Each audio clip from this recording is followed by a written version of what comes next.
안녕하세요. 김성길 목사와 함께하는 GTS 말씀 묵상 시간입니다. 오늘부터는 네 번째 주간의 말씀을 함께 나누겠습니다. 3월, 4월은 예수님의 십자가와 부활에 대해서 말씀을 묵상하고 있습니다.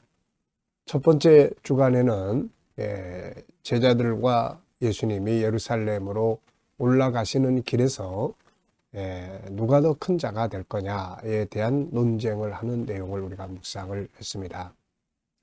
두 번째 주간에는 이제 예루살렘에 입성하실 때 나귀 새끼를 타고 들어간 사건에 대해서 우리가 묵상을 했죠. 그리고 지난 주간에는 성전에 들어가셔서 성전을 더럽혔던 모든 것들을 다 이렇게 내쫓으시고 성전을 정결케 하시는 그런 내용을 우리가 묵상을 했습니다. 예루살렘을 떠나서 성 밖으로 나가서 베다니에 유하셨다는 이 말씀들을 우리가 함께 생각을 했습니다. 자, 이번 주간에는 이제 마지막 만찬에 관해서 말씀을 나누게 되겠습니다. 예수님께서 이 땅에 오신 목적, 바로 우리를 구원하시기 위해서 십자가에 죽으시는 것이었죠. 이것을 미리 제자들에게 예표로 설명하시는 그런 내용이 되겠습니다. 마지막 만찬 자리에서는 구약의 유월절 제도가 신약의 유월절로 바뀌는 그런 의식이 진행이 됐죠. 구약은 양을 잡아서 유월절 제사를 드렸다면 신약은 바로 예수님의 피와 살을 기념함으로 신약의 유월절이 이루어지게 된 것이죠. 자, 이번 주간에 이 말씀을 묵상하시면서 우리의 구원을 확인하고 우리를 구원하시기 위해서 자기의 생명을 내어주신 주님을 더욱 깊이 묵상해보는 시간 되시기 바랍니다. GTS 묵상은 두 가지의 목적으로 만들어졌습니다. 하나는 매일매일의 역동성 있는 신앙생활을 하기 위함입니다. 그리고 또 하나는 삶의 현장의 변화와 발전을 만드는 것이죠. 아이들에게는 재능 개발과 학습 능력을 키워주기 위해서 만들어졌어요. 이것을 위해서 572라고 하는 구조가 들어 있습니다. 5는 그림과 사물을 보고 분석하는 5가지의 내용이고요. 생각을 활성화시켜주는 프로그램이에요. 그리고 7은 7가지의 주제인데요. 그날 삶을 이끌어주는 주제입니다. 오늘은 전체를 기억하고 스토리텔링하는 시간이죠. 그리고 또 7가지 주제를 한꺼번에 모아서 사용을 하면 삶을 점검할 수 있는 컨설팅의 도구가 되고요. 아이들에게는 독서와 또 학습을 지도해 줄 수 있는 좋은 도구가 됩니다. 2는 질문 만들기와 예수님과 소통하고 영감을 얻는 시간이죠. 572 아주 좋은 프로그램입니다. 잘 활용해 보시기 바랍니다. 오늘도 그림 분석부터 시작을 하겠습니다. 자, 마지막 만찬의 그림이에요. 자, 저는 제목을 마지막 만찬 이렇게 정해봤고요. 몇 가지 내용을 적어봤습니다. 만찬에 임하시는 주님의 마음은 어떠하셨을까? 그리고 또 이 마지막 만찬 자리에 참여한 제자들의 마음은 어떠했을까? 이때 예수님은 자기의 십자가의 죽으심을 생각을 하고 있었죠. 이때 제자들은 이제 오늘 밤에 거사가 일어난다 이 생각을 하고 있었습니다. 그래서 베드로는 칼까지 2자루 준비를 하고 있었던 거죠. 저녁에 마지막 싸움, 이 싸움이 벌어질 거다. 그리고 내일이면 드디어 로마가 물러가고 예루살렘이 회복되고 이스라엘의 다윗 왕국이 회복이 될 것이다. 주님이 왕의 자리에 앉을 거다. 이런 기대를 가졌던 거죠. 자, 마지막 만찬은 구약의 제도를 신약의 제도로 바꾸는 의식이었다. 네. 구약은 어린 양을 잡아서 유월절을 지냈습니다. 신약은 예수 그리스도의 피와 살을 기념하고 유월절, 신약의 유월절을 지냅니다. 자, 분석해 보겠습니다. 눈에 보이는 부분은 우선 가운데 예수님의 모습, 좌우로 제자들이 둘러앉아 있고요. 가운데는 탁자가 있고 떡과 그 다음에 잔을 포도주가 담겨 있는 이렇게 병이 있습니다. 자, 그리고 보이지 않는 부분에는 자, 우선 주님의 마음, 제자들의 마음, 서로 다른 마음을 가지고 지금 이 자리에 있는 거죠. 생각이 서로 다릅니다. 그리고 이제 여기서 예수님께서 이제 마지막으로 행하신 일들이 있죠. 마태는 이거를 기록을 안 했는데 요한은 이걸 자세히 기록을 했어요. 그래서 요한복음 13장부터 17절까지가 마지막 만찬에서 예수님이 제자들에게 하신 말씀의 내용이에요. 그 내용을 보면은 먼저 제자들의 발을 씻겨주시죠. 아마 이 떡과 잔을 나누신 다음에 발을 씻기시는 장면. 그리고 이제 마지막으로 약속하신 내용들이죠. 내가 가면 보혜사를 보내줄 거다. 그리고 너희와 나는 포도나무와 가지와 같다. 성령이 오시면 너희를 진리 가운데로 인도해 줄 것이다. 너희를 고아처럼 버려두지 않고 함께 할 거다. 뭐 이런 다양한 이야기들을 하시고 그 다음에 이제 저희를 위한 마지막 기도. 그게 요한복음 17장이에요. 17장에는 예수님의 마지막 제자들을 위한 기도가 3개가 나옵니다. 하나는 서로 하나 되게 해달라는 기도. 그리고 또 하나는 저희를 죄에서 보호해달라는 기도. 그리고 3번째는 저희도 승리하고 내가 누리는 영광에 함께 참여하게 해달라 하는 그런 기도예요. 그리고 난 다음에 이제 감람산으로 가는 내용입니다. 자, 그림에서 가장 중요한 것은 뭔가요? 네, 2가지를 전 적어봤습니다. 우선 목적, 생각이 같아야 된다. 스승과 제자는 목적과 생각이 같아야 된다. 자, 그리고 이제 2번째는 구약을 신약으로 바뀌었다. 그래서 지금은 우리가 양 잡고 소 잡아서 하나님께 제사 지내지 않죠. 예수 그리스도를 믿음으로 제사를 예배를 드리는 거죠. 자, 연상법 훈련입니다. 한번 눈 감아 보시고요. 그림 한번 쭉 떠올려 보십시오. 일단 가운데 예수께서 계시고 뺑 둘러서 제자들의 모습이 있습니다. 그리고 방벽이 있고 가운데 탁자, 포도주병, 떡 나누는 내용들이 있습니다. 자, 그리고 아이들과 또 묵상을 함께 나누시는 분들은 여기서 또 역시 수학 공식, 도형과 측정, 또 규칙, 수와 연산, 자료와 그래프 이런 것들을 한 번쯤 하나 정도 생각해 보고 가시면 이거 매일 이렇게 하면은 안 잊어버리잖아요. 네. 자, 이 그림과 관계된 성경. 일단 마지막 만찬의 내용은 마태는 26장에다가 기록을 했고요. 요한은 13장에서부터 17장. 그리고 구약에서는 바로 이런 모습들을 이사야 53장에 예언을 해놨죠. 그리고 이 모든 것의 출발점은 창세기 3장 15절이 되는 것입니다. 자, 상상력 키우기입니다. 이 그림 가운데 두고요. 앞에는 어떤 그림을 그리면 좋을까요? 저는 앞에는 창세기 3장 15절. 다음 그림은 이것을 통해서 수많은 사람들이 주께로 돌아와 구원받는 계시록 7장 9절의 내용이 되겠습니다. 미래를 어떻게 살고 싶은가요? 그렇다면 지금 무엇을 해야 할까요? 오늘도 미래 비전 또 한번 생각을 해보시고 지나가시기 바랍니다. 자, 본문을 읽어보겠습니다. 26장 21절로 29절까지의 내용이에요. 읽어보시면서 구조를 어떻게 정하면 좋겠는지 한번 또 이렇게 생각해 보시기 바랍니다. 그들이 먹을 때에 이르시되 내가 진실로 너희에게 이르노니 너희 중에 한 사람이 나를 팔리라 하시니 그들이 몹시 근심하여 각각 여짜오되 주여 나는 아니죠.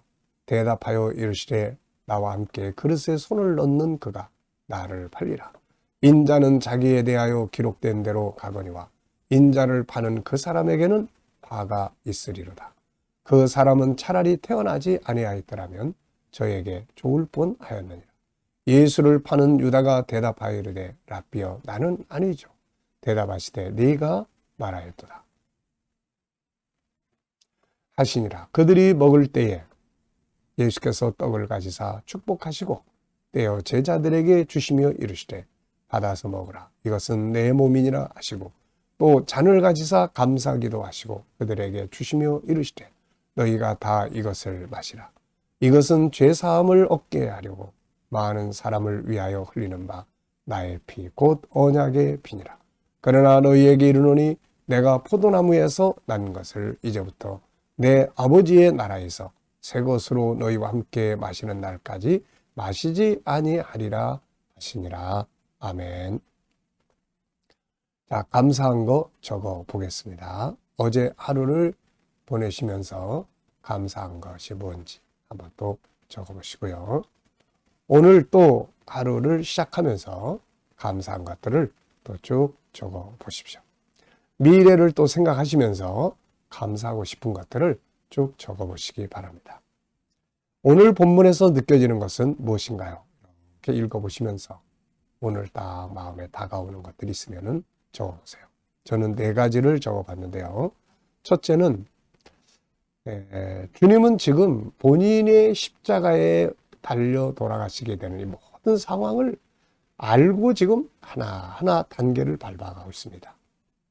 자기가 받을 고통의 길을 알면서 그 길을 간다는 것. 참 이거 쉬운 게 아니거든요. 네. 우리가 만약에 내가 가는 길에 고통을 안다면은 그걸 피하려고 할 거예요. 네. 근데 주님은 그 길을 그대로 가시고 있는 거예요. 참 대단한 거죠. 두 번째는 가룟 유다, 이 기회를 잃어버린 사람. 기회를 잃어버린 사람. 오늘 본문에서도 그가 예수를 팔아먹기 위해서 이미 돈까지 다 주고 그렇게 했어도 여기서 자기가 회개할 기회가 지금 주어지고 있거든요. 예수님께서 너희가 너희 중에 한 사람은 나를 팔 것이다 라고 했을 때 이 사람은 깨달아야 되거든요. 아, 마음이 찔리고 선생님 접니다. 이렇게 회개를 했더라면 그 개인도 그렇고 참 엄청난 역사들이 났을 텐데요. 또 그 다음에 그릇 속에 손을 넣습니다. 이제 그릇 속에 손을 넣는 자가 나를 팔 것이다 라는 이 말씀이에요. 이때 또 유다가 그릇에 손을 넣으면서 선생님 접니까? 라고 또 물었어요. 그때 예수님께서 네가 말하였다. 이때가 또 회개할 기회였단 말이죠. 이때가. 좀 안타깝습니다.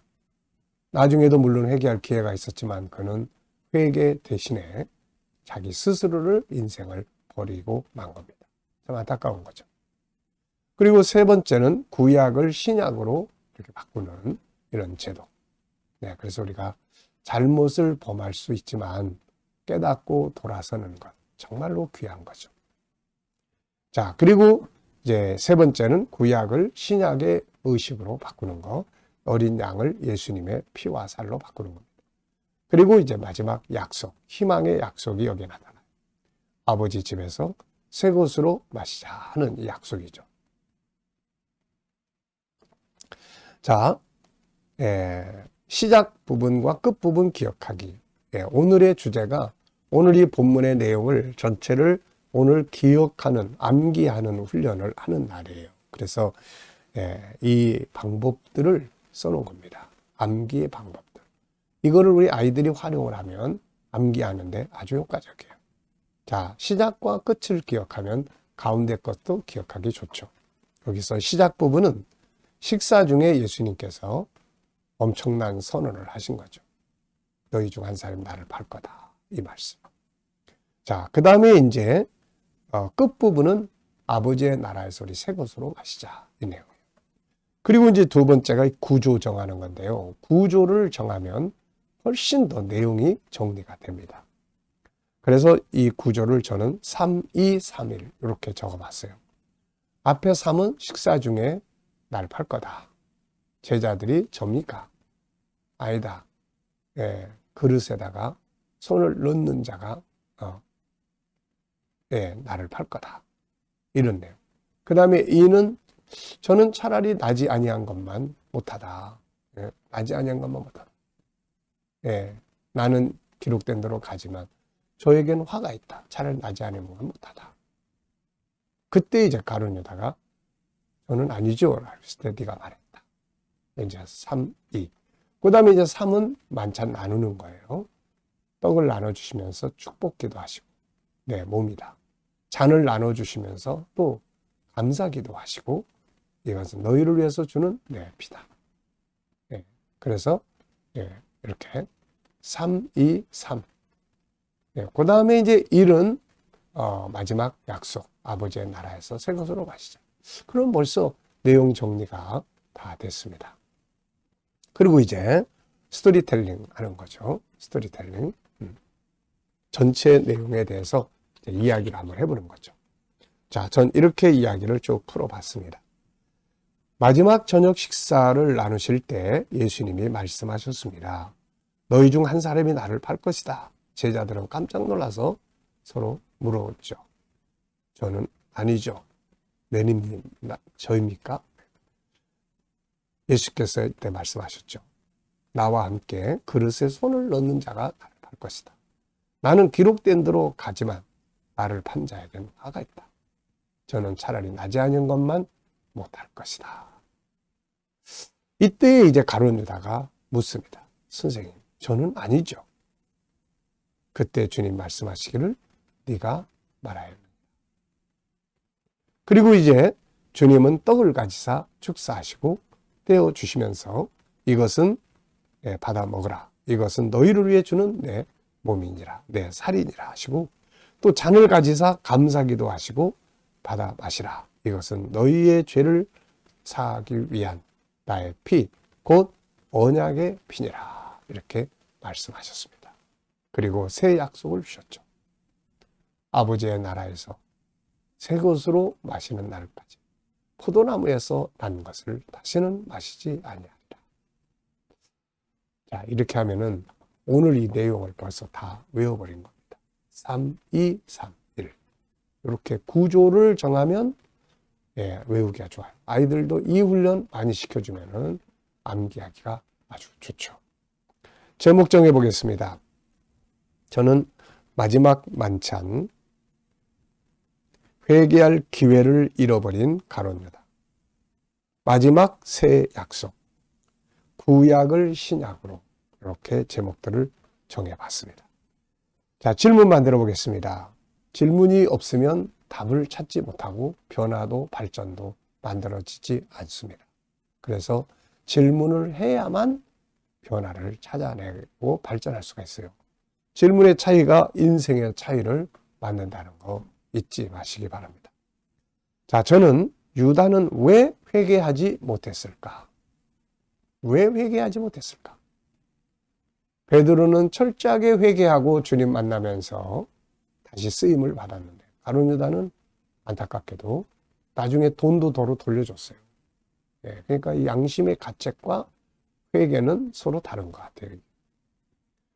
이유를 생각을 해보면 세 가지 정도의 이유가 있을 것 같아요. 첫째는 지금 마귀가 이 유다의 마음을 사로잡고 있습니다. 이게 회개 안 되는 거예요. 그 다음에 물질에 대한 탐욕의 욕구가 워낙 강해요. 그래서 지금 은 30냥 이게 더 중요하지 지금 예수 따라가는 게 안 중요하기 때문에 회개를 할 기회를 놓친 겁니다. 세 번째는 이게 얼마나 무서운 일이라는 걸 모르고 있는 거죠. 이게 얼마나 무서운 일이라는 걸 그가 알았더라면 애초리에 이런 짓을 하지도 않았을 거고 회개했을 거예요. 그래서 참 이게 진리를 깨닫는다는 것이 얼마나 중요한 것인지를 우리가 알 수 있죠. 자, 내 인생에 대한 질문 만들어 보겠습니다. 내 인생에서 중요한 건 뭔가? 저는 항상 5가지를 적습니다. 내 인생에서 중요한 것. 하나는 하나님과의 관계, 영성. 그 다음에 사명, 그리고 건강, 그리고 관계, 그리고 또 일할 수 있는 환경, 여건, 이런 것들입니다. 자, 여러분들도 자기 인생에 대해서 오늘 질문 하나 이렇게 던져보시고 그 질문을 한번 정리를 해보시면 자기 인생을 사는데 좋은 도움이 될 수 있습니다. 자, 이 시간은 묵상 시간입니다. 눈은 감으시고요. 본문 한번 떠올려 보시고 7가지 주제도 한번 떠올려 보십시오. 그리고 오늘 어디에 가셔서 무엇을 하시는지, 할 일은 무엇이고 해결해야 될 일들은 또 뭔지 이런 거 하나하나 정리하시면서 주님께 물으시기 바랍니다. 주님, 이 일에 대해서 주님 어떻게 생각하십니까? 주님이라면 어떻게 하시겠습니까? 이 사람을 만나는데 어떤 대화를 하면 좋을까요? 어떤 자세로 이 사람을 대하면 좋을까요? 그리고 기다려 보시면 주님이 주시는 영감을 얻게 됩니다. 자, 오늘도 주님 주시는 영감으로 풍성한, 행복한, 승리하는 하루 되시기 바랍니다. 기도하고 마치겠습니다. 주님 감사합니다. 오늘도 묵상으로 하루를 시작합니다. 함께하는 모든 이들에게 지혜와 영감을 주시고 저희들의 가정, 직장, 사업장들이 형통케 하시며 새로운 일터를 구하는 자들에게 좋은 일터들이 예비될 수 있게 하여 주시고 또 치료받는 교우들에게는 치유의 능력이 더 강하게 역사해 주옵소서. 어려운 문제를 안고 기도하는 성도들에게 감당할 힘을 주시고 또 응답하여 주시옵소서. 그리고 합력하여 선을 이루게 하여 주옵소서. 주님, 오늘로 혼란스러운 이 나라의 정국을 속히 정리정돈되게 하시고 이 나라가 더욱 발전하는 나라, 거룩한 나라, 선교하는 나라 되게 하여 주옵소서. 오늘로 세계 곳곳에서 복음을 위해 수고하시는 선교사님들을 위해 함께하여 주시고 오늘도 또 KDM 훈련을 통해서 천국 복음이 더욱 온 세계에 증거되게 하여 주옵소서. 주님, 오늘도 또 GTS 묵상 더 많은 이들에게 공유되고 다음 세대를 위해 잘 사용되게 하여 주옵소서. 감사하며 예수님의 이름으로 기도하옵나이다. 아멘.